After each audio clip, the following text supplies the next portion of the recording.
Вітаю, беларусы! Вы слухаеце падзеі штотыднёвую праграму пра Беларусь і тое, што з ёю звязана. На календары ў нас 17 красавіка 2023 года мяне клічуць Макс Моррисон, моя сувядоўца Вераніка Мішчанка. Добрый вечар, Вераніка. Вітаю, Макс, вітаю, сябры. Вераніка, што вось распавядзі, калі ласка, што цікавага адбылося за гэты тыдзень, вось на твой погляд? Што цябе здзівіла, я б сказаў так, з навінаў, вось якія мы сёння будзем, напрыклад, пра якія мы будзем сёння разважаць?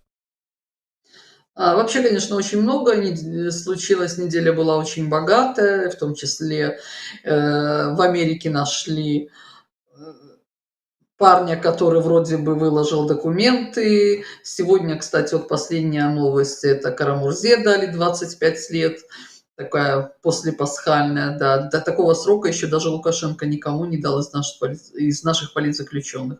Ну, Но я все вось только равно... пра гэта і хацеў сказаць, што ў нас нават такіх тэрмінаў не было. Так. Ну, я вот как раз перед этим смотрела эфир на Радио Свободе, и где обсуждалась эта новость.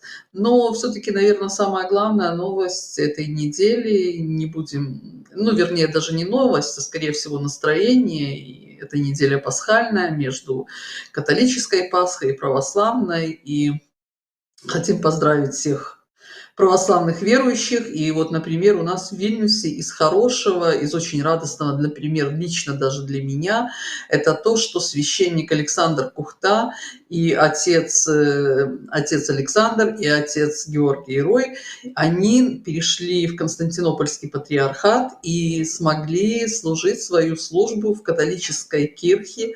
Им разрешили, и была первая православная служба вот этой католической в лютеранской кирхе.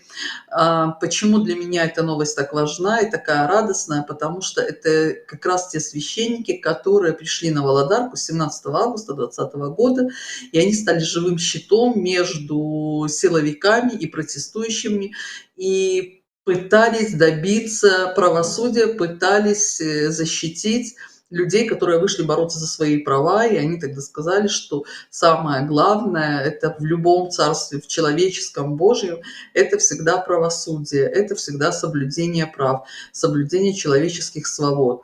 И они обратились тогда со словами вот к силовикам, пришли на переговоры, что мы готовы вот стать, и если вы вздумаете стрелять, то мы будем стоять этой живой цепью, чтобы защитить людей. И вот такие прекрасные люди у нас есть, и я очень рада, что им удалось наконец-то выйти из московского патриархата, из церкви, которая поддерживает войну, и вот тоже сейчас я в новостях это смотрела, как проходила эта служба, как поредели там ряды, и если... Несколько лет назад стоял Медведев со своей женой, Путин со своей женой, то сейчас вот Путин с этой свечечкой, и сзади там где-то Собянин прикрывает его тылы.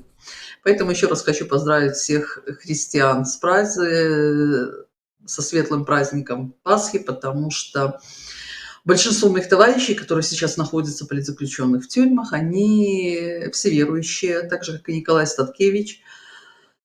Его предки были одними из основных фундаторов, которые построили одну из самых наших старейших и знаменитых церквей, это собор Петра и Павла на Немеге. И я более чем уверена, что Николай Статкевич, и Николай Автухович, и Микола Дедок, и все остальные, кто находится сейчас в тюрьмах, они уверены, что Беларусь воскреснет, что Беларусь возродится, и что этот праздник – это самый главный праздник надежды и веры. Ну, я бы тут хацеў дадаць, ну, таксама далучыцца да прамовы Веранікі і сказаць, што я таксама віншую ўсіх тых вернікаў праваслаўных, хто святкуе Вялікдзень. І тут у нас ёсць, ну, у нейкім сэнсе мы пераходзім проста да таго моманту, што ў нас кожны тыдзень адбываюцца нейкія крынж-навіны.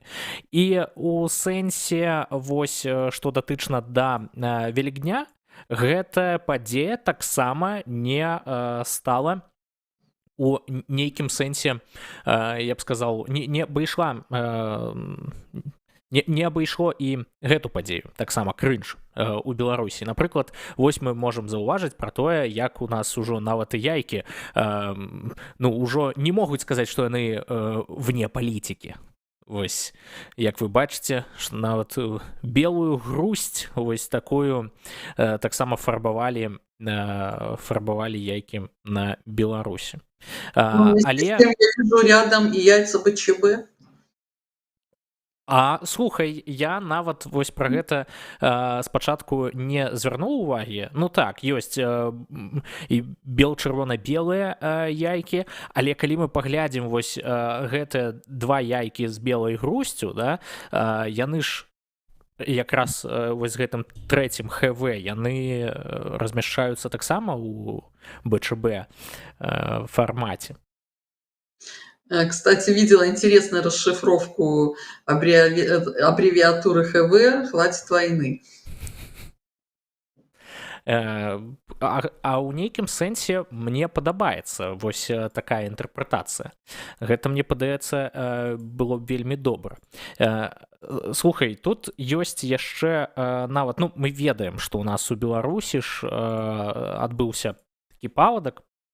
Гэта праблема, але як мы бачым, вось для вернікаў нават зрабілі такі цікавы падыход. Гэта вось можна было ў нейкім сэнсе свенціць яйкі, свае паскі вось такім чынам, то бок прям падплывалі нават да людзей і вось мужчыне ўсё спадабалася. Я зараз вось не знайду гэты малюнак, але там было цікавы выраз ад РПЦ. РПЦ сказалі, што тыя паскі, якія людзі купуюць у крамах, яны не працуюць ці замаўляюць праз інтэрнэт. Мне цікава вось твоё меркаванне, як ты думаеш, вось працуе ці не працуе, калі людзі займаюцца вось гэтым, ці свенцяць, ці купляюць там недзе ў крамах і гэтак далей? Ты знаешь, сложный вопрос я видела, в том числе, по-моему, это даже было в российской, скорее, прессе, и, по-моему, это РПЦ в России объявила, что эти не працуют. Но ты знаешь, когда смотришь на часы за несколько сотен тысяч господина Гундяева, то здесь очень сильно задумаешься, что працует, что не працует. Поэтому я думаю, что Богу, наверное, все равно, где ты взял эту Пасху, этот кулич, и когда ты его съел. Поэтому, разумеется, РПЦ самое главное зарабатывать деньги. Мы знаем прекрасно, что вообще церковь, обождите, как это интересное такое выражение вычитала, что церковь имеет отношение к Богу как... Не вспомню сейчас, очень хорошее выражение, но неважно. Поэтому мы видим бизнес. Так і ёсць. Так і ёсць. І тое, што, напрыклад, тая ж РПЦ падтрымлівае вайну, вось ты пра гэта казала, гэта таксама паказвае, наколькі вось усё ж такі у нас, ну калі мы кажам пра Беларусь і Расею, гэта дзяржавы, дзе ўсё ж такі не зусім яны свецкія, як сцвярджаюць непасрэдна сама держава, скажем так. Ты знаешь, я хочу сказать, что, наверное, вот на твой вопрос, и вот сейчас я отвечу вот конкретнее всего. Те священники, про которых я говорила, которые выходят для того, чтобы пожертвовать своей жизнью, чтобы спасти людей от насилия, от убийства, пожертвовав своей жизнью, вот это священники. И у них працует все, даже вот тот хлеб, если бы они принесли с собой, обычный черный, он бы сработал намного лучше. А вот эти, которые плавают для того, чтобы сделать свой бизнес и заработать как можно больше денег, то, конечно, не спрацуют. Не освященные ни здесь, ни купленные в интернет-магазинах, ничего это не работает. Потому что с Богом торговаться невозможно. Бог не Гундяев и не Путин. Здесь только личные дела. Ты можешь заслужить какое-то изменение в своей судьбы. Только личными поступками. Вот и все. Так і ёсць, але вось У Беларусі нават глядзіце на смену вось гэтым лебедзем з пакрышак прыйшлі вось такія стальныя яйцы. Зараз вы гэта зможаце заўважыць. Вось бачыце, як гэта выглядае. Это памятаеш, мы тыдзень таму казалі пра арт-аб'ект новы у Берасці. Вось скамейку там яны адкрывалі. Вось таксама новыя, бачыце, арт-аб'екты, аж 6 аб'ектаў. Вось такія даволі цікавыя рэчышчы. Я просто зноў, калі вось на ўсё гэта гляжу, і у мяне акрамя крынжу гэта больш нічога не выклікае. Я не ведаю, табе вось увогуле падобаюцца вось такія арт-інсталляцыі? Ты знаешь, Макс, я сразу обратила внимание еще на дом на заднем плане. То есть вот эти деньги, которые были потрачены вот на вот эту ужасную инсталляцию, их можно было потратить, чтобы сделать хорошую детскую площадку или отремонтировать крышу, например, на том доме. Я более чем уверена, что в этом доме, скорее всего, там печное отопление, там покосившиеся подъезды, там куча проблем. Вот в этой деревне или я не знаю, что это за населенный пункт. Это который... Рогачев. Это Рогачев, да. Ну, в Рогачеве там очень хорошо всегда это умели делать. Я помню все эти инсталляции перед Рогачевским заводом. И что-то как-то Гомельская область... Да, в Гомельской области же больше нечего сделать. Особенно когда паводок, когда столько затоплено домов, столько людей там неизвестно, когда они смогут восстановить дома. Мы поставим яйца и приведем папа, который посвятит эти яйца, и тогда все решится. Ну, может быть, еще Деда Мазая с зайцами, который будет плавать между домами, собирать там что-нибудь. А вось наконт папа ты даволі добра гэта падмеціла, таму што на хлебазаводзе ў Салігорску у тэхналагічную вось гэтую тэхналагічны ланцуг встроілі у нейкім сэнсе такога шамана-аніматара.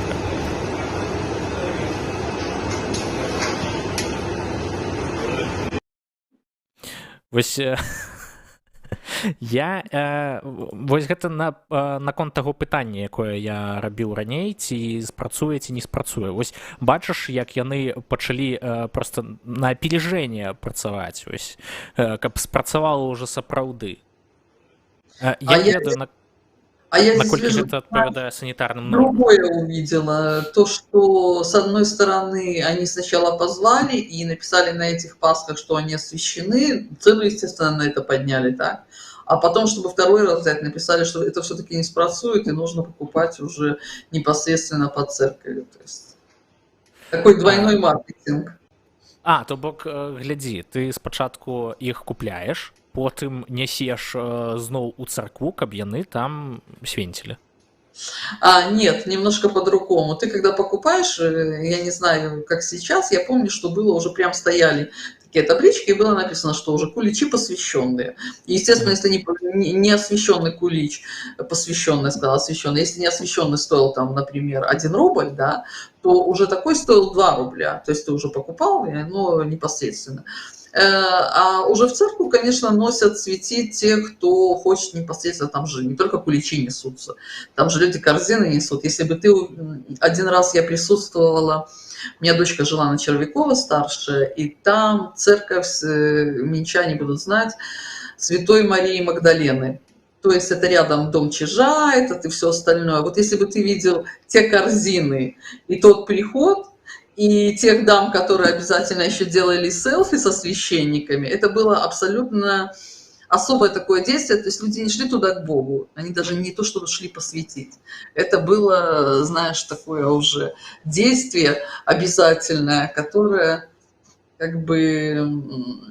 сразу пропуск, наверное, куда-то им давало, хотя, как мы знаем, вот тоже по последним новостям, не всем из тех людей, которые думали, что они уже с пропуском, этот пропуск остался действительным. У некоторых их начали аннулировать, эти пропуска. Ну, мы да гэтага яшчэ вернемся. Тут я б хацеў зараз паказаць, тут так, у нас ёсць дзе там зараз ты мне дасылала вось гэтае відэа, вось, дзе Лукашенко хадзіў якраз такі, ён хадзіў у царкву, гэты праваслаўны атэіст, як вы ведаеце, і давайте паглядзім, што ж там адбывалася. Христос воскрес! Уважаемый Александр Григорьевич, Приветствуем вас в нашем храме. Христос воскрес! Я думал, он зараз просто адкажа спасибо, як ён гэта любіць. Всего два слова, но благодати сколько в них. Мы неземным блаженством снова озарены в сердцах своих. А ты памятаеш, Вероніка, што дзяцей нельга выкарыстоўваць у палітыцы, вось гэта ж яны самі сцвярджалі. А тут ці гэта калі нават у як гэта сказаць, калі ў праваслаўі, то можна. Праваслаўная палітыка. Если петуха держит в корзине, который снес яйца, тогда можно. Гэта я не ведаю, што гэта так працуе. Да нашых слухачоў, якія толькі што далучыліся, мы заклікаем таксама пісаць нам каментары, мы абавязкова на іх адкажам крыху пазней у нашым прамым этэры, і таксама для тых слухачоў, хто слухае нас у прамым этэры на радыё 97, я нагадваю, што ў нас ёсць YouTube-трансляцыя, дзе вы можаце таксама назіраць за тым, як мы ў прамых этэрах вось разбіраем усё тое, што вы зараз чуеце. Вас с Днем Пасхи поздравляем. Пусть благодать сойдет с небес. Христа сегодня прославляем, ведь Он воистину воскрес. Примите в этот светлый день пасхальный подарок. Спасибо. На целый год хватит. Не, спасибо, все ж таки сказал. А это вам. Спасибо большое. Спасибо. Вось, слухай, дарэчы, было б класна, калі б проста ён выйшаў такі, а гэта вам, і такой новага прэзідэнта, а сам сышоў. Але, на жаль, гэта яшчэ той цуд, таму ён не адбудзецца. Ты знаешь, он перед этим произносил речь, где, это же он, кстати, в Александрии у себя на родине, я делала сегодня коротенький шорс, поэтому, где он говорил, что когда-то ему Бог помог, что его избрали, и вот его все время тянет туда, в эту Александрию, и вот он явился, видишь, явился, но вместе с тем почему-то даже в церкви он не рассчитывает на помощь Бога, потому что мы видим, что там, в принципе, сколько охраны, да, вокруг него, от Бога его охраняют или от кого там охраняют. И, во-вторых, мы прекрасно знаем, что вместо этих жителей настоящих, там вот эти переодетые из администрации, КГБшники, которые мы потом видим на разных фотографиях в различном обличии. Ну вот как и у Путина, так и у Лукашенко, да, все те же тетки, все те же охранники переодетые там этими. Я не удивлюсь, если это и дети кого-то уже из своих, чтобы уже точно наверняка. Но... Я вось про гэта якраз і хацеў спытаць, а ці могуць быць дзеці КДБшнікамі? Менавіта вось самі. Я думаю, что как минимум это дети какого-нибудь председателя райисполкома, ну что-то такое. Понятное дело, что это необычные дети, это дети уже идеологически выверенные раз, а два, я думаю, там еще и передрались, кто будет получать эти корзинки от Лукашенко, потому что ты что, ты сам в Светлогорске вырос, и ты знаешь, что такое вот эта местечковая страшная вещь, которая... Борьба. Не чапайце падарункі, гэта ад лукавага. Вось мы сапраўды бачым Велікдзень ад лукавага. Гэта, вось, каб ніхто не абражаўся, гэта ні ў якім разе не здзекі над праваслаўнымі вернікамі, гэта здзекі над менавіта вось гэтым вусатым тварам. Ці твар'ю, я не ведаю.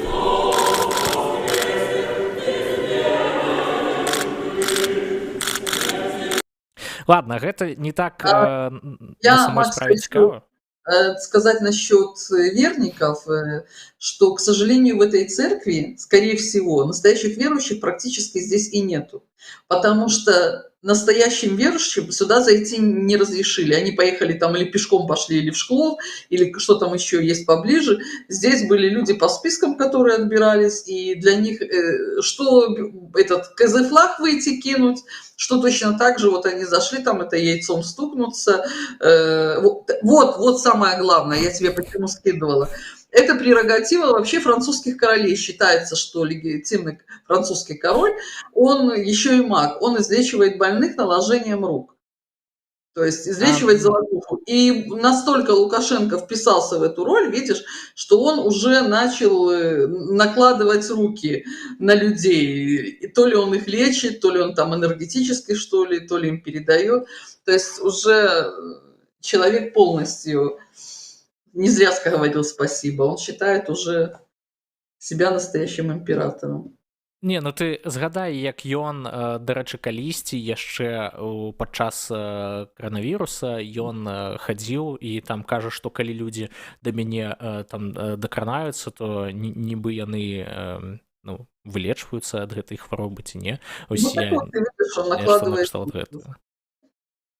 Не, ну вось калі б ён вось разумееш, калі у адным сказе ёсць Лукашенко і налажыць рукі, то гэта гучыць даволі прыемна. Я б у нейкім сэнсе вось так сказал. Давайте паглядзім, як Лукашенко калісьці яшчэ у барадатыя гады, вось ён як адказваў, калі яму казалі Христос воскрес.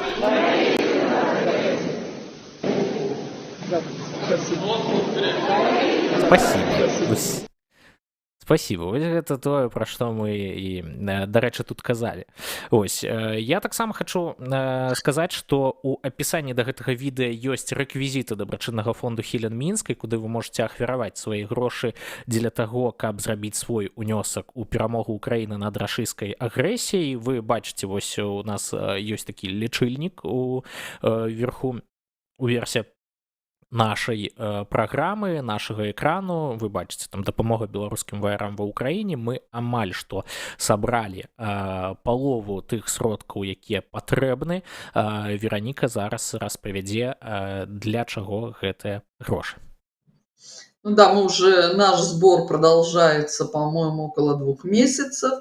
Мы собираем деньги на микроавтобус «Богдан» украинского производства, который уже все эти 2 месяца вывозит раненых с передовой, вывозит людей при обстреле, когда они ездят на задание, и он уже спас не одну человеческую жизнь и ни одного человека, в том числе и вывозит и мирных жителей, если это нужно. Поэтому этот микроавтобус, я уже сказала, что он украинского производства, купил один из вояров за свое жалование, которое у него насобиралось за то время, пока он служит в Украине, именно для того, чтобы спасать жизни своим товарищам, потому что мы все знаем, что машина на войне – это очень быстрый расходный материал. То есть иногда бывает так, что машина только приехала, уже попала под бомбежку, и машины не стало. Но бывает и по-другому. Бывают и счастливые машины, не хочу сглазить, боюсь сглазить. Но вот наш Кингомобиль, который был куплен летом прошлого года, тоже тогда за 3... Нет, мы тогда отдали 5100. 5100, он до сих пор ездит по дорогам Украины, он уже был на сотнях заданий.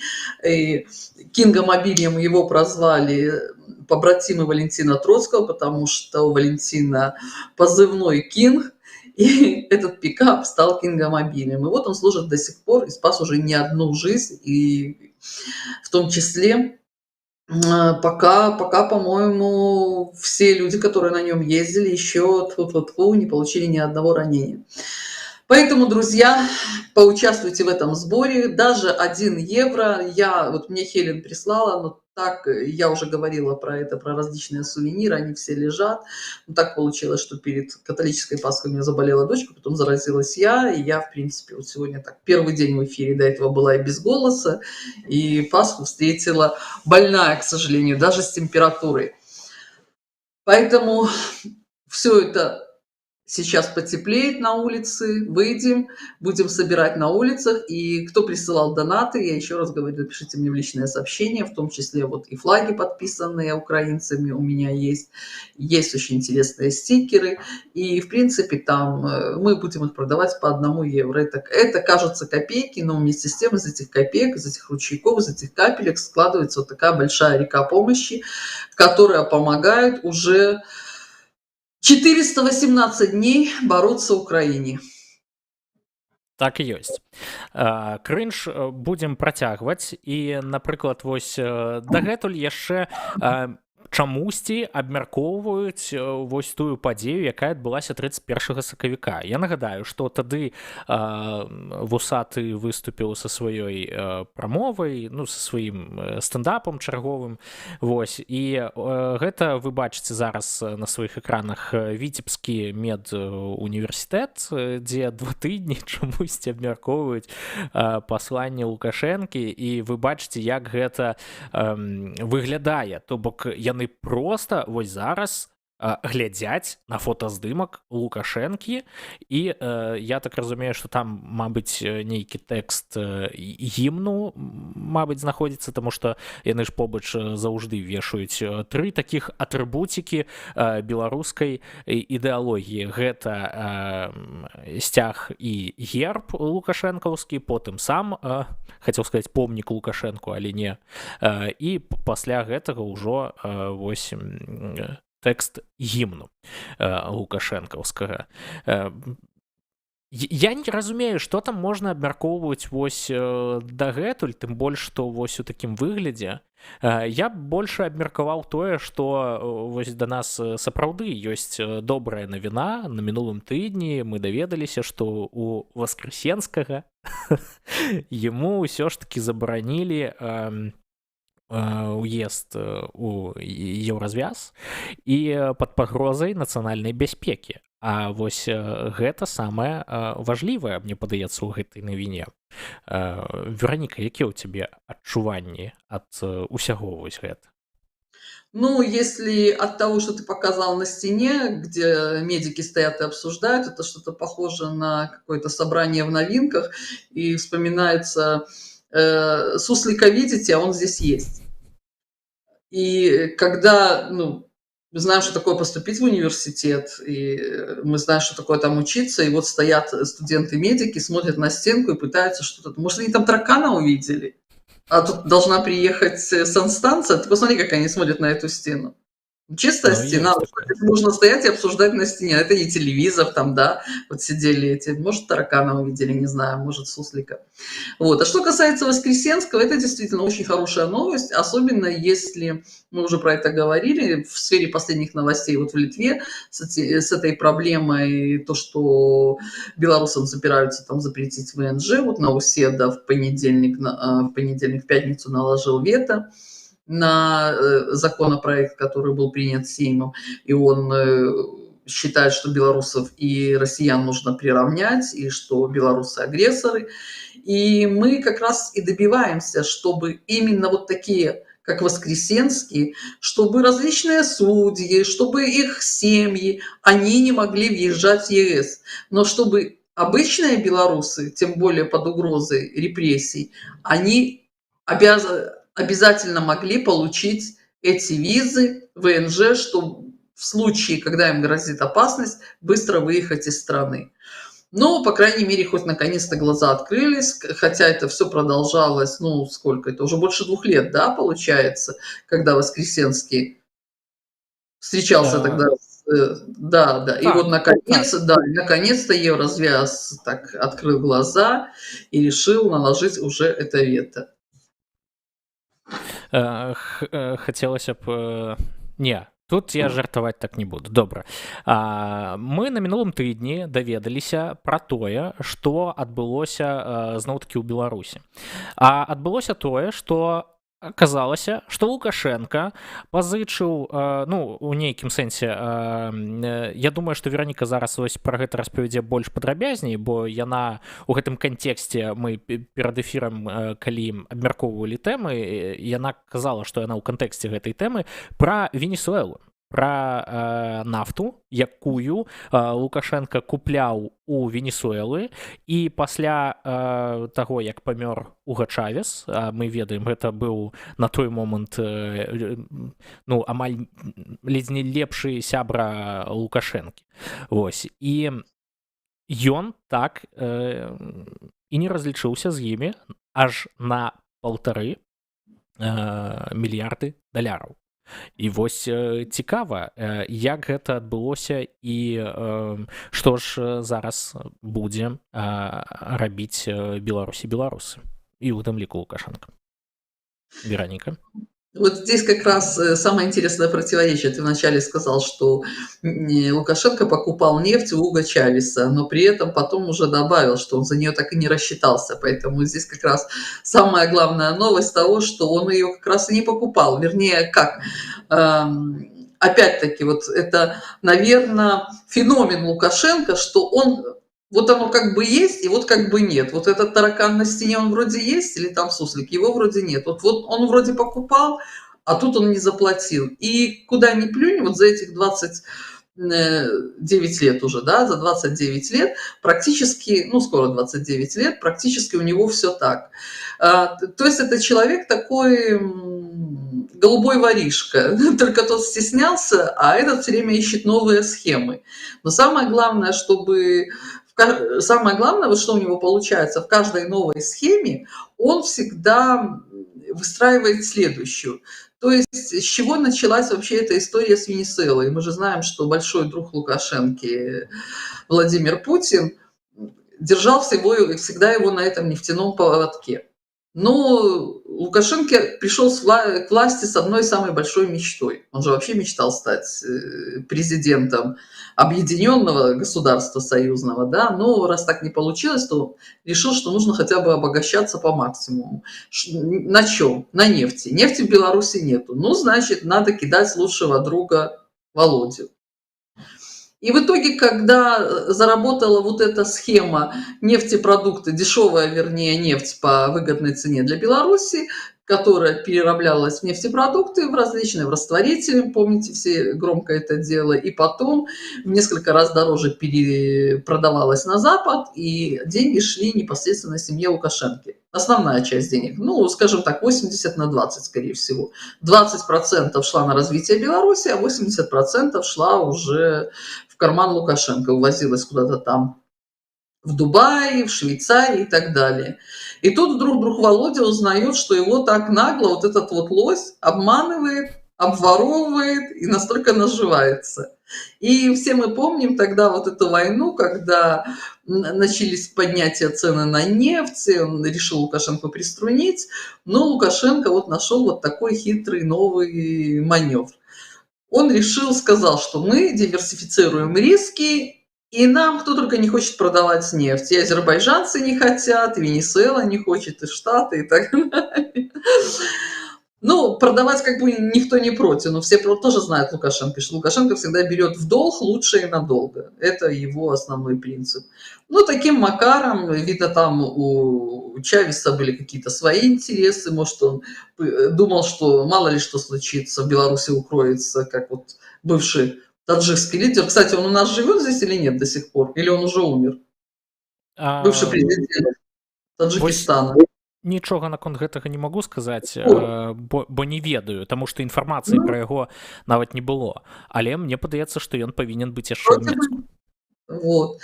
И тогда Лукашенко, там я не помню, сколько он этих танкеров нефти закупил для того, чтобы показать Володе, что он не лыком шит. Естественно, эта нефть обходилась там в несколько раз дороже российской.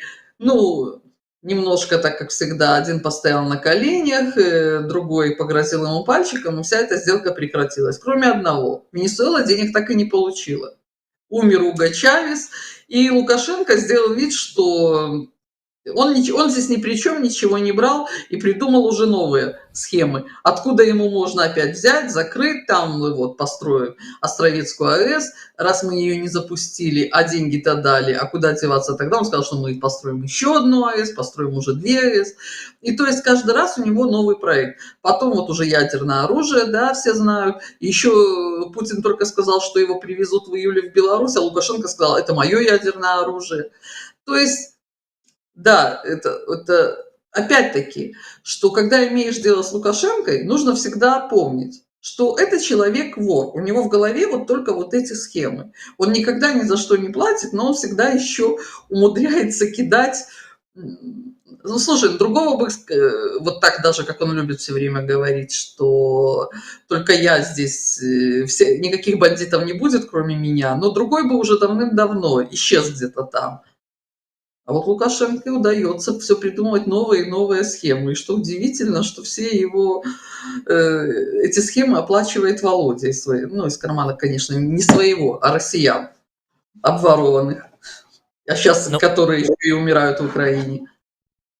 ну, я б сказаў так, тут нават што і беларусы таксама гэта паколькі мы не дапалучаем вось гэтыя грошы, якімі Лукашенко спекулюе. Гэта таксама як зараз і з ПВТ адбываецца, што вось яны падпісалі там нейкі новы указ, згодна з якім частка грошай, як я разумею, той вось 1%, які раней ішоў на развіццё ПВТ у адміністрацыю ПВТ менавіта, то зараз ён будзе недзе заставацца за мяжой. Прычым за мяжой Беларусі, і ў гэтым выпадку вось праз нейкія фінтэх арганізацыі яны будуць, я так разумею, вымывацца з ПВТ. Таму цікава, гэта ў нейкім сэнсе налюбілі Лукашэнку, ці гэта сам Лукашенко прыдумаў такую херую схему. Проста цікава, што вось, напрыклад, я пра гэта даведаўся са стрыма гаспадара Цапкалы, і ён там кажа, што сам Лукашенко ён не надта такі разумны, каб такія схемы ствараць, у сэнсе таго, што вось яму там з абосранымі каровамі там хадзіць і гэтак далей. Але я мяркую, што вось сыходзячы з таго ж Біклауда, пра якое таксама гаспадар Цапкала казаў, вось што можа быць гэта і сапраўды, што гэта Лукашенко вось такім чынам вымывае беларускія грошы. Во-первых, я хочу сказать, что не нужно недооценивать Лукашенко. Те люди, которые в свое время недооценили и думали, что это такой колхозный дурачок, они давным-давно лежат в тюрьме. А мы, белорусы, вот рассчитываемся сейчас, в том числе и благодаря тем людям, которые в свое время недооценили, и благодаря тем, которые считали, какой он борец, и которые за него голосовали. Это первое. А второе, что опять-таки, к сожалению, что все вот эти деньги, которые были Лукашенко взяты в долг и украдены, они украдены и у тебя, и у меня, и у твоих родителей, и у моих детей. Потому что это миллиарды долларов, когда Лукашенко пришел к власти, в Беларуси был очень мизерный внешний долг. Практически можно сказать, там не было внешнего долга. На сегодняшний момент у Беларуси огромный внешний долг, и мы прекрасно знаем, что вот каждый, даже новорожденный ребенок у нас в Беларуси уже сейчас должен там несколько тысяч долларов. Поэтому эти все деньги украдены у нас с вами. И за счет нашего здоровья, за счет того, что ужасно ухудшена экология, Беларуси, причем Беларуси, которая перенесла Чернобыльскую аварию, вот через неделю будет Чернобыльский шлях, да, то есть вот все, построено 19 резиденций, сколько денег вывезено, мы не знаем. Вот следующая вот наша новость, которую, в принципе, ты поставил заставку на стрим, это Зимбабве, что чего он туда поехал опять. Это, я помню, еще в 95 году, тогда эти схемы были опубликованы, в них было сложно поверить, когда Лукашенко продавал советское оружие, покупал алмазы, потом через Бельгию, Голландию, через биржи они переходили, потом они снова там на них закупалось оружие, снова продавалось африканским странам, и деньги ложили в швейцарские банки. Там была очень сложная такая схема.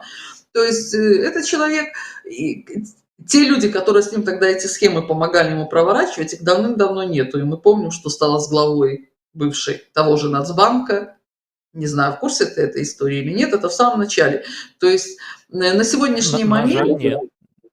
вот потом погуглишь, которую посадили под домашний арест, а потом она исчезла после смерти Карпенко. Там была очень темная история. И на сегодняшний момент только 2 человека живы и здоровы, которые были в команде Лукашенко, и которые помогли ему прийти к власти. Первый – это Лебедько, и второй – это Чалый.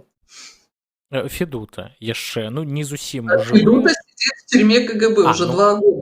Кстати, так, у так, меня так, сегодня так. просто 2 года, как я прилетела в Вильнюс, и благодаря как раз тогда посадили арестовали Федуту, Зинкевича, и мы вот в эту форточку смогли выскочить, пока они были счастливы, через 3 дня, по-моему. Поэтому Федута сидит в тюрьме. Или в тюрьме, или в могиле. Ну так, даруй, я просто праслухаў. Што датычна Зімбабве, я б тут мог, канешне, пажартаваць, што можа Лукашэнкі просто прыйшоў на электронную скрыню вось такі ліст, дзе там яму напісалі, што нейкі яго там дальні сваяк з Нігерыі, там прынц, ну, гэта я так жартую, з Нігерыі, з Зімбабве, можа, там пакінуў нейкія купу грошай, ён туды накіраваўся. Але не, тут, дарэчы, на гэтым тыдні, што мінуў, прыязджала, так бы мовіць, жонка гэтага прэзідэнта Зімбабве, якая, дарэчы, сказала вось такія цікавыя словы. Ну і што з гэтага выйшла, вось вы зараз можете поглядеть. Во время встречи с господином президентом я сказала ему, что он не только отец для своей страны, он еще и мать. Я их левой сиськой всех выкормил. Ну, было неяк Лукашенко казаў пра такое, што левыя сіські іх выкарміла. Вось наша такая невялічкая зрысоўка, замалёўка.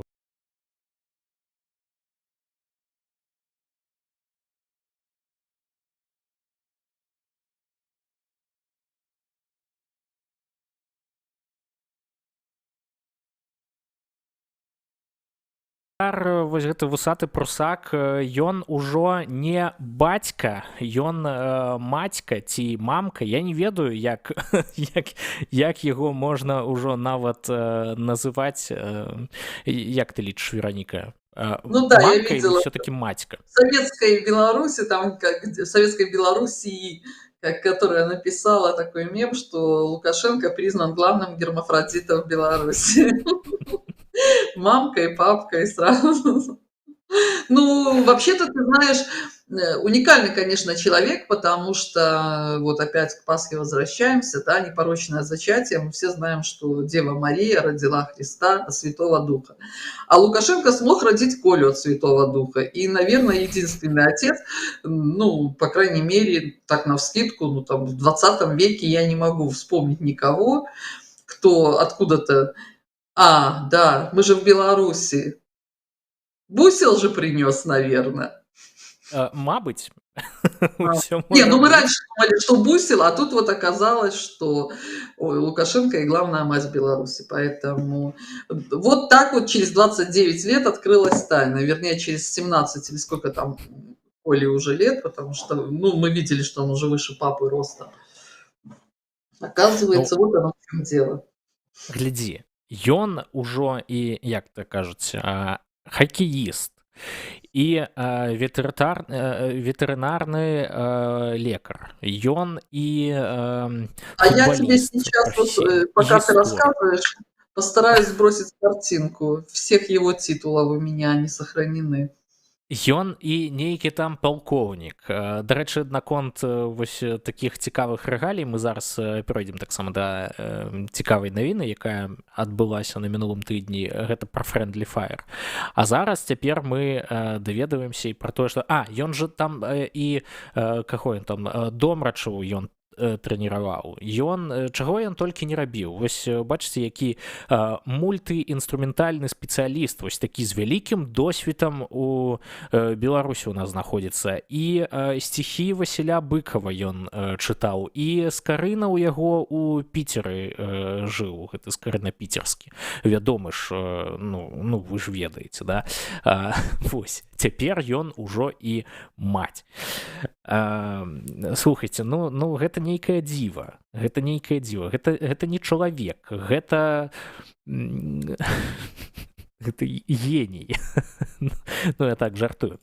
Што датычна да Friendly Fire, тут адбылося адразу некалькі падзеяў. Першая падзея, вось вы бачыце на сваіх экранах, гэта, зараз я вам скажу, гэта сакратар беларускага дзяржаўнага саюза моладзі Владзімир Якубашка. Ён скончыў юрфак гарадзянскага універсітэта, працаваў юрыст-кансультантам у СПК імені Денщикова і также вось ачольваў ячэйку БРСМ. І цікава, што яго вось гэтага сакратара лукашэнкаўскага камсамолу затрымалі за падпіскі на экстрэмісцкія каналы і рэпосты. І таксама ёсць іншая навіна, ось тое ж самае Friendly Fire. Проста гэта, разумееце, паказвае тое, наколькі, даруйце, тут зараз аж шмат такіх фотаздымкаў пайшло. Дык вось, гэта проста паказвае, наколькі гэтая сістэма, яна нават і сваіх прыбірае толькі з-за таго, што яны вось могуць неяк выказацца не так. Это, як там кажуць, бей сваіх, каб чужыя баяліся. Вось так і атрымліваецца, што вось гэты Сергей Заслаўскі, завуць гэтага чалавека, потым высветлілася таксама на тыдні, што гэта нават і не Заслаўскі, а ён можа быць і под такой гучным прозвішчам, як Аўтуховіч, і можа быць нават рэцыдывістам, бо пра яго лукашэнкаўскія СМІ загаварылі толькі ў 2020 годзе. Прычым у верасні была першая згадка, то бок гэта ўжо пасля таго, як у дачыненні да беларусаў адбываўся некалькі месяцаў гвалт, беларусаў катавалі, беларусаў забівалі і гэтак далей. Вось. А тут з'яўляецца вось такі чалавек, які сябе называе там, вось як вы бачыце, намеснікам кіраўніка асацыяцыі ветэранаў падраздзялення спецыяльнага назначэння войск МВД Рэспублікі Беларусь честь. Гэта Балаба. Вось як вы можаце заўважыць, наколькі я разумею, ці гэта Паўлічэнка ачольвае гэтую... Не-не-не, я пра тое, хто ачольвае, здаецца мне, ачольвае ўсё ж такі гэтую арганізацыю ветэранаў Павлічэнка. Вось, той, які датычны да эскадронаў смерці ў Беларусі. Вроде бы так. Вось. А тут... Да, намеснік Дмітрая Паўлічэнкі, так і ёсць. Вось. Гэта эталонны бацька, які зараз апынуўся, як то кажуць, на акрэсціна. Вось так бывае, калі ты жывеш у Беларусі. Нават і прадстаўнікі рэжыму не могуць быць у нейкім сэнсе гарантаваць сабе свабоду. Вось так. Это, ты знаешь, неудивительно, потому что я помню, еще Статкевич говорил нам в 2019 году, да, что сначала, когда все это начнется, да, сначала они будут жрать нас, а потом начнут жрать сами себя. Пацуки в банке, они всегда так и делают. Поэтому ничего удивительного в этом нету. Тем более, что денег-то меньше, за ресурсы нужно бороться, а их-то вон много и много, нужно же выслуживаться, вверх подниматься. Раньше они надеялись, что они там с Россией объединятся, хорошие пенсии получат и так далее. А сейчас-то видят, что нет. Если они с Россией, только можно на войну попасть. И там уже вообще ни пенсии, ничего, и даже кувалдой можно получить по башке, если что-то вдруг. Дарэчы, наконт вайны, паколькі мы ўжо закранулі гэтую тэму, вось вы зможаце зараз пабачыць, як адбываюцца будні ў лукашэнкаўскім канцлагеры.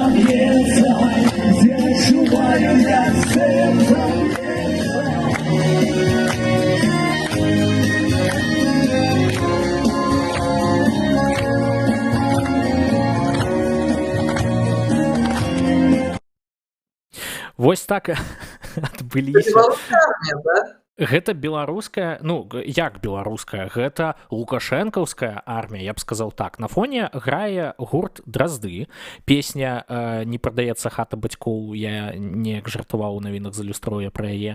А гэта мы бачым вось тое лукашэнкаўскае войска, якое за 3 дня дойдзе да Ла-Манша, як вы бачыце.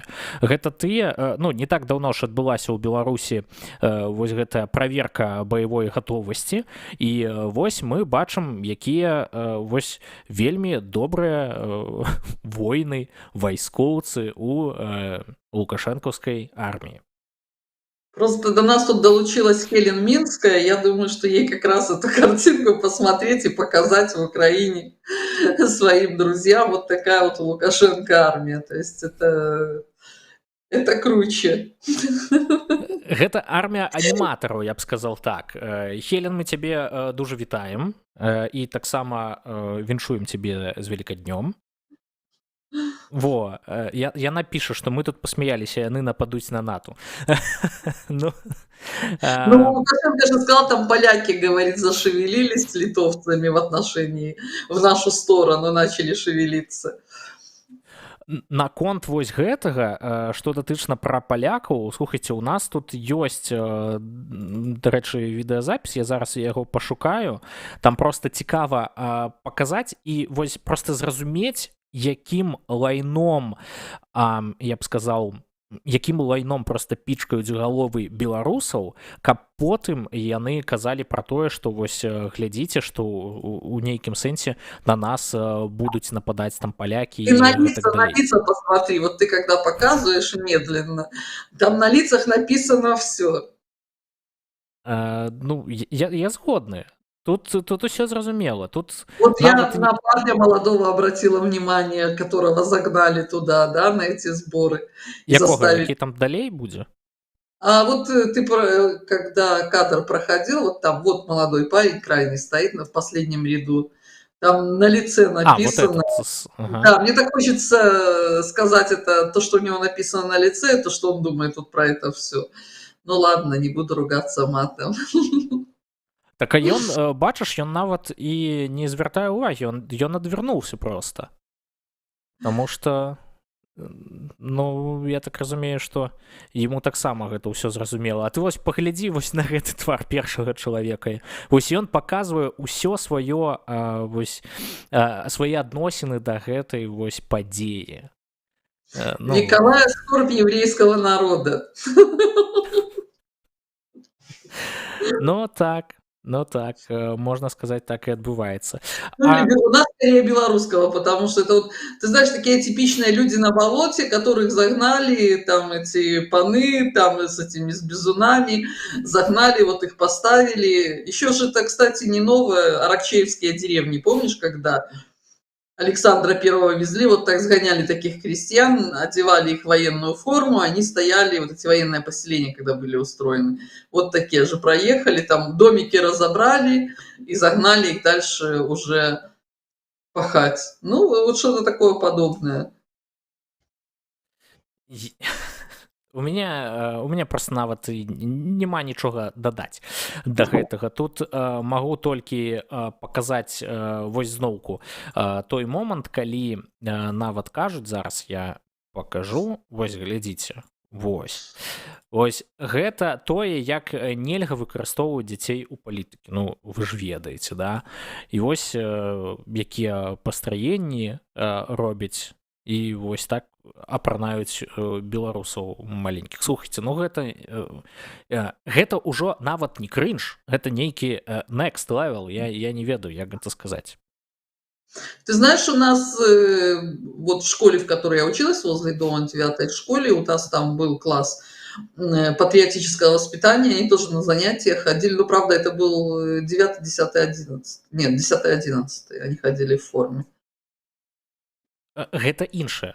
я б сказал так, у нейкім сэнсе. Ну, таму што там дзеці абіраюць самастойна, што яны, напрыклад, хочуць звязаць сваё жыццё з войскам, і тады яны туды і патрапляюць у гэтыя класы. А тут атрымліваецца, што вось у нейкім сэнсе, як не даюць магчымасці дзецям абіраць, ці будуць яны хрэшчаныя ці не, бацькі, вось таксама і адбываецца і тут. Давайте трошачкі яшчэ крынжа паглядзім, што ж вось я абяцаў распавесці, то бок паказаць, што адбываецца на беларускім лукашэнкаўскім вось гэтым дзяржтэлебачанні. За поддержку Польши и киевского режима Украине придется заплатить западными областями. О наиболее вероятном сценарии развития пишут польские газеты. Я хочу просто тут зрабіць рэмарачку. Вось вы уважліва слухаеце, што кажа пра тое, што нібы Украіна павінна за падтрымку Польшчы заплаціць нейкімі вось вобласцямі сваімі. І пра гэта сцвярджаюць польскія газеты. Давайте паслухаем, што гэта за газета. Тут же павінна быць у нейкім сэнсе згадка пра гэта. Учитывая ожидаемые прибыли. Зачинщиком конфликта называют Вашингтон. І вось глядзіце, першае, што мы тут бачым. Незалежны дзённік палітычны. Незалежны дзённік палітычны – гэта вядомая фейкавая памойка, ну, можна сказаць так, памыйка, да? Якая якраз такі піша ў наратывах прапагандысцкіх, вось падыгрываючы гэтай расійскай прапагандзе. І таму спасылацца на тое, што гэта вось газета, вось вы проста зразумееце вось увесь гэты бруд, які льецца на голову беларусам. Але цікава, што ж тут будзе. Он давно подталкивал Евросоюз к конфликту с Россией. Это должно было принести большую прибыль и вывести из политического и экономического кризиса. Нечакано. Вось, дарэчы. Расчет не оправдался, а война и поддержка режима Зеленского требуют все больших вложений. Общие интересы партнеров по интеграции. Как Беларусь и Россия выстраивают союзную линию? Все, цікава. Тут яны нават не паказалі. У мяне проста ёсць трошкі у нейкім сэнсе большая версія. Але, Вероніка, ты можаш уже пракаментаваць тое, што ты побачыла. Ну, это не новое абсолютно. Это мы напали на них, потому что они хотели напасть на нас. И, конечно, хотела НАТО и Польша, и кто там еще, и, конечно же, Америка разорвать Украину на части. Поэтому мы напали первые, чтобы не дать им напасть первым. Ну, в стиле Симоньян тогда, потому что мы дали взад, потому что они нам хотели дать взад и так далее и тому подобное. Ну, вот такой вот бред. Но самое интересное, то, что мы с тобой обговаривали, что люди, которых по 2 телевизора, они смотрят это и в это все верят абсолютно. Поэтому... Ну, ты сам... И мы тоже неоднократно говорили, когда говорили про пропаганду, что чем чудовищнее ложь и чем она вообще такая невозможная, да, тем легче в нее поверить. Вот чем Лукашенко и пользуется. Они вот переживают за бедных поляков, как дорого обходится война, при этом вот новость, 1,5 миллиарда неоплаченной нефти, это только то, что мы знаем, да, сколько за Островец и за все остальное. За это они не беспокоятся. Они беспокоятся, как всегда, за поляков и за Обаму.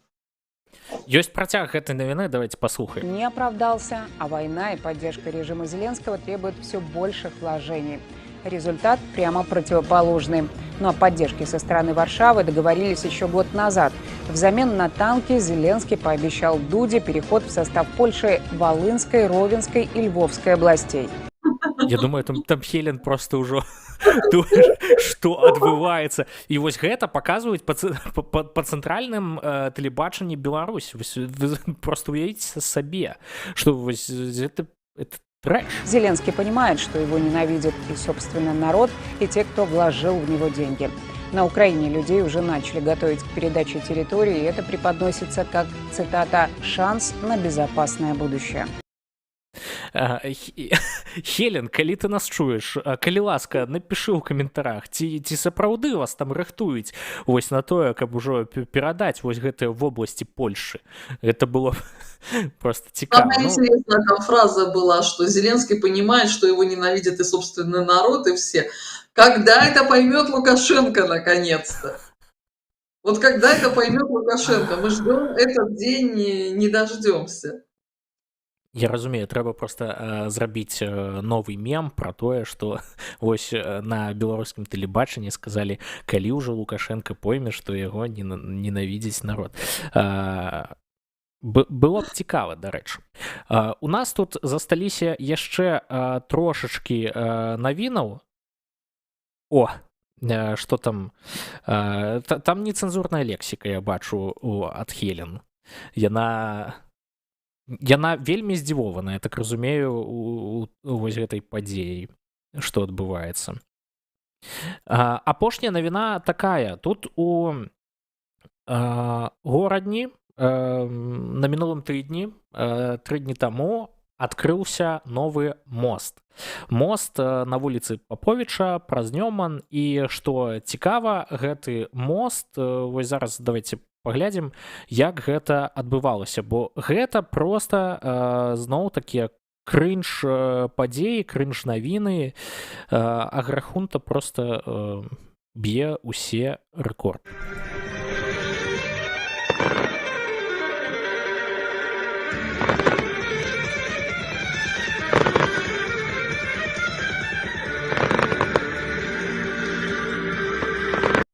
Ну, вось такія феерверкі, бачым, што так пампезна адкрываюць гэты мост.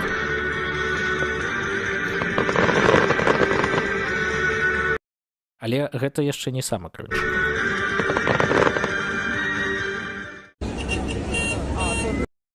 Вы ўжо бачыце гэты вайб. Вось проста адчуваеце, нібы вы апынуліся на 30, нават не 30, болей, на 40 год таму.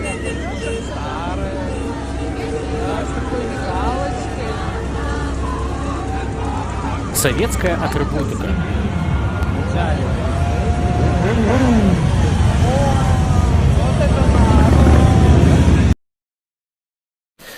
Слухай, як табе вось такія пампезнае адкрыццё вось гэтага мосту? Ну, улица же Алёши Поповича. Удивительно, что еще коней не было там, и богатырей. Эти все равно уже до Берлина не съездят, поэтому можно и здесь покататься. Ну, на фоне того, сколько разрушенных мостов по всей Беларуси и что творится, то, наверное, это действительно большая радость устроить такой праздник и согнать сюда людей.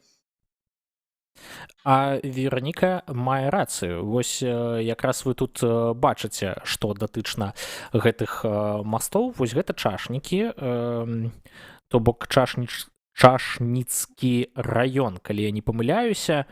Зараз вы можете пабачыць проста, у якім стане знаходзіцца гэты мост. На фоне гэтага адкрыццё вось гэтага гарадзенскага мосту выглядае, ну, у нейкім сэнсе неправільна, можна сказаць так. А вось гэта Светлагорск, гэта вуліца Свердлова, гэта напрамак промзоны, то бок праз гэты мост ужо горад аб'ядноўваецца з промзонай, дзе знаходзяцца розныя заводы, у тым ліку і хімзавод, ну то бок хімволакно, гэта і ЦКК, і завод белёнай цэлюлозы.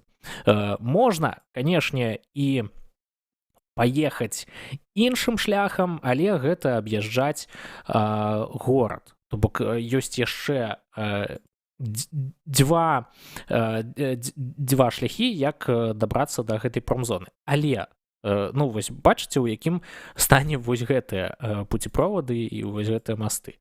Таму...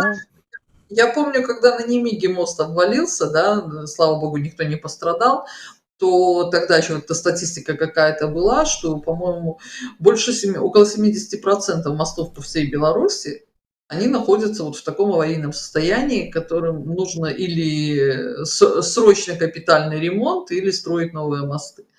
Поэтому, ну, мы возвращаемся к тому, что мы говорили в начале, куда можно было потратить эти деньги. Тем более, что мы знаем, что творится в больницах, какие проблемы у нас с социалкой в Беларуси и так далее. Ну, а можно устроить вот такое вот ряженое это шоу.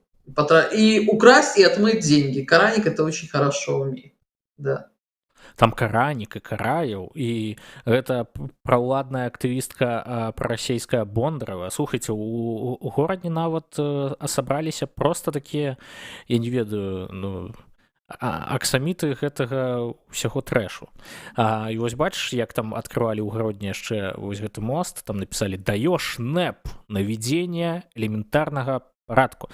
І што самае цікавае, гэта, ну, напярэдадні 30 гадоў кіравання, то бок утрымлівання улады Лукашэнкі. То бок вось за 30 гадоў яны не навялі вось гэты элементарны парадак. Гэта выглядае з аднаго боку жахліва, з іншага боку і смешна. Вось. Але проста разумееце, што нягледзячы на ўвесь гэты крынж, гэта потым, можна сказаць, адказваць будуць усе беларусы. А гэта мы с вами. Можно сказать Ну, так. я думаю, что, наверное, нужно ответить на комментарии, и так как уже тут 8 минут, у нас можно потихоньку тогда будет закругляться и прощаться. Згоден з табой, Вероніка. Тут ёсць вось пытанне. У самом пачатку нашага стрыма наш слухач написал: у меня вопрос. Политзаключенные в курсе новостей, что в Украине война и вообще, что Беларусь тоже участвует? Вероника. Ну, разумеется, конечно, в курсе, потому что политзаключенные, у них есть свидания, у них есть звонки по Вайберу. То есть их принудительно заставляют слушать радио. Насколько я знаю, что вот у Николая Статкевича еще, когда он в Гомеле был, там сутками не выключалось радио на полную мощность. Но для него это был большой источник информации. Да, они, конечно, в курсе этого всего. В том-то и дело. Так. Вот якраз вітаю, шановне панства, лайк, шэр зрабіў. Андрэй Заступнік, мы вас таксама вітаем. Усё больш па сеціве разгон, што беларусам не дадуць увайсці на тэрыторыю Беларусі для спецмерапрыемстваў. Я не зусім разумею, пра што ідзе гаворка. Мабыць, ты, Вероніка, разумееш, пра што гэта? Я не понимаю, это каким? С территории Украины? Ну, мабыць, ну, калі мы будзем казаць цэнзурна, мабыць, гэта так ён і хацеў напісаць пра гэта. Так, Хелен піша, што картаплянага дужа абразілі. Так і ёсць. Так, а хлопаць можна было, за нас гэта міліцыя ганяла. Ну да, за то, что хлопали, если ты помнишь. І больш 3 не збірацца, вы ж памятаеце. Прывітанне, беларусы з Нямметчыны. Гэта Расціслаў нам піша: жыве Беларусь, слава Украіне, жыве вечна, героям слава, смерць ворагам. Так. Там няма мацюкоў, там запікана, Хелен піша пра тое нецэнзурнае. Вось, патрэбна разумець, што на рашы люстэркавыя навіны на фоне інфармацыйнага алярму па развалу РФ яны пачынаюць працягваць адлюстроўваць на нас. Гэта звычайны прыём прапаганды. Слаба працуе. Зараз пабачыце шмат відэа па здзекаваннях над паланёнымі рашыстамі, паколькі на гэтым тыдні будзе хваля сведчанняў злачынстваў з боку акупантаў. Там з фантазіяй цяжка, таму мы пабачым адветку. Ну так, сапраўды, што датычна вось гэтых відэа над здзекаў над паланенымі мы бачылі вось неаднаразова тое, як паводзяць сябе рашысты. І вы ж звярніце ўвагу на тое, што калі ваеннапалонныя вось рашысты з... Ну, окей, расійскія вось гэтыя ваеннапленныя, якія з украінскага плену вяртаюцца на свае балота, яны там нават такія, ну, добранькія, яны пад'еўшыя, то бок яны не выглядаюць як закладнікі в нейкім сэнсе. А вось наадварот, калі украінцаў павярнаюць з палону, вы пабачце, яны ўсе схуднелыя, яны адчуванне, што над імі здзекваліся. І тое, што вось паказваюць і публікуюць вось усе гэтыя зверствы, якія здзейснялі рашысты, гэта проста яшчэ адзін доказ пра тое, што яны не людзі, што гэта нацыя не людзей, што яны могуць вось так здзеквацца над людзьмі. Ну гэта трэш. Я нават цэнзурна вось намагаюся сябе стрымаць у нейкім сэнсе. Вероника. Ты знаешь, насчет нации я не могу сказать, потому что тогда это называется нацизм. Если обвинять какую-то конкретно нацию. Да.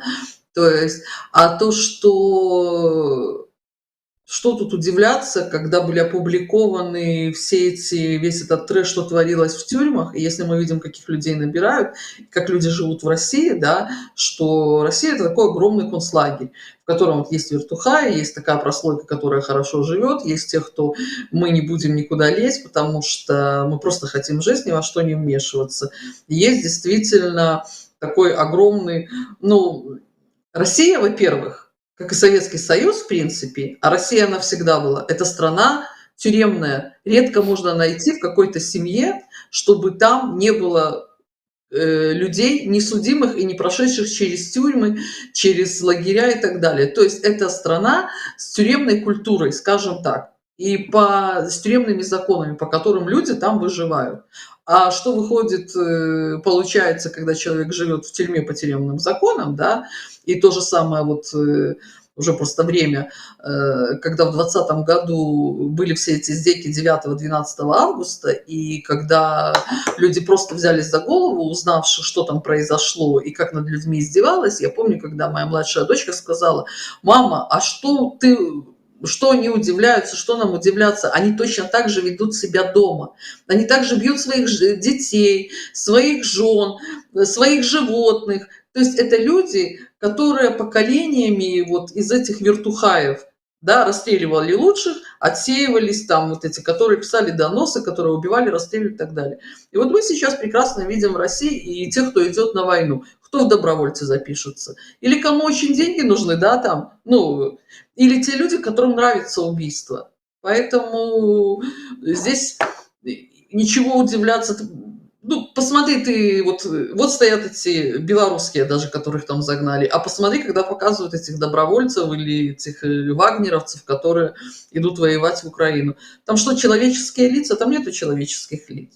Это люди, которым нравится убийство, они туда за этим и пошли. И, естественно, то они там и получили. Поэтому удивляться здесь нечему. Я жалею тех хороших людей, которые действительно оказались в этой стране потому, что они там родились, и они не могут оттуда выбраться. Мне их жалко. Так же, как и белорусов. Так же, как и любых, наверное, людей, которые оказались заложниками в такой стране и ничего не могут сделать. Это мне, конечно, жалко. Поэтому насчет нации я говорить не буду, а вот насчет того, что тюремная культура, которая раскручивается во всем ее самом худшем проявлении, как и в Беларуси, так и в России, вот это другое дело. Это я уже знаю, что человек, который прожил, как говорит моя дочка, мама знает, мама жизнь прожила. Очень много повидав, поэтому я не настолько радикальная, как была бы я, наверное, в молодости, если бы мне было столько лет, сколько тебе. Я радыкальны, таму што я разумею, што вось мяне турбуе вось уся гэтая несправядлівасць, мяне гэта хвалюе, я не магу вось назіраць за гэтым. І пра нацыю можа я і пагарачыўся, таму што мы ўсё ж такі ведаем, што вось расіянцы гэта не адзін этнас, не адзін народ, там шмат народнасцяў, там і таксама вось і тыя буряты, пра якіх ты ўзгадвала, і вось гэта кадыраўцы. Нават што самае цікавае, таксама тут чытаў напярэдадні навіну пра тое, што Кадыраў адмовіўся сустрэцца з тымі, каго павярнулі з палону, бо ён кажа, што гэта тыя людзі, якія не заслугоўваюць павагі, таму што ён лічыць, што вось гэтыя войны павінны былі да апошняга вось заставацца там. Я не ведаю, калі б можа іх забілі, тады б ён быў толькі рады. Я тут не магу сказаць. А вось Хелен піша, што там адбылася поўная дэгуманізацыя, абезлічванне і абесчалавечванне, страты базавых каштоўнасцях, адмоўная селекцыя. Яны, як садысты атрымліваюць задавальненне ад крыві. Гэта клініка, дзе павінна быць 140 мільёнаў коек. Вось.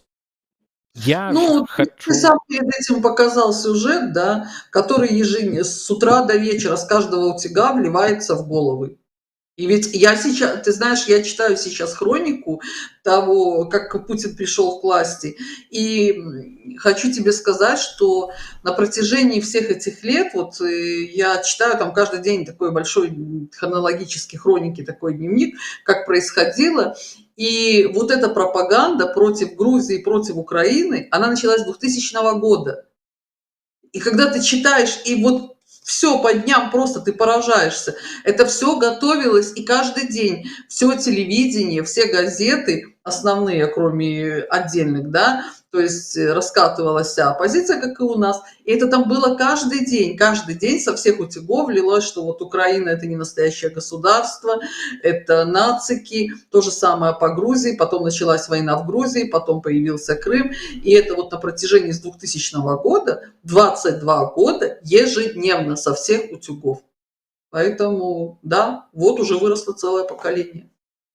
Падсумаваць гэта можна так. Я не глядзеў лігу смеха, і там была такая цудоўная песенка, якую перапрацавалі, песня Антона Вальбоя. Гэта вішні, вішні, ну як так выйшла, што 140 мільёнаў на краіне, в этом свеце лішні. Ну вось.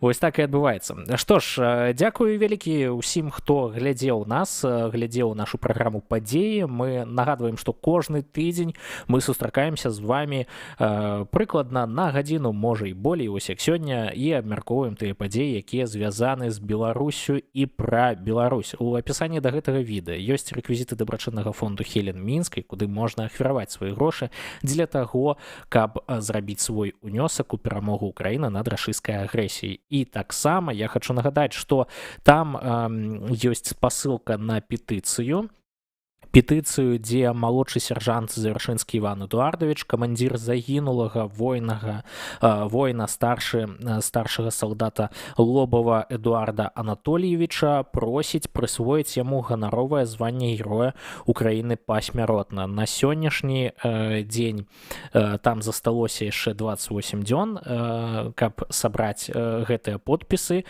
З 25 тысяч неабходных галасоў там усяго толькі 6122 галасы. Таму распаўсюджвайце, калі ласку, гэтую спасылку на гэтую петыцыю сярод сваіх знаёмых і блізкіх з Украіны, якія з'яўляюцца грамадзянамі Украіны, бо толькі яны могуць прымаць удзел у гэтым. Мы лічым, што гэта карысна, і гэта варта было б зрабіць.